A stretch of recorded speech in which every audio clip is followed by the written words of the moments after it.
This is ChatGPT and this is me. At kokontrolin ako ng ChatGPT for 24 hours.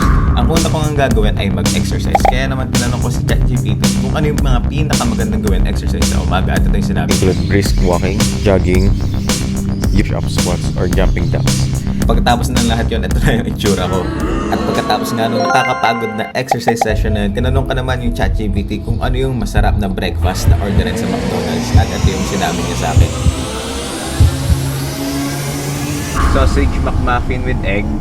At nung pagkadating ko doon sa cashier ay parang nakahalata nga si ate na kinokontrol ako ng AI. Kaya naman sinabi ko na rin sa kanila na control ako ng ChatGPT at ito yung reaction nila. Alam niyo ba yung AI?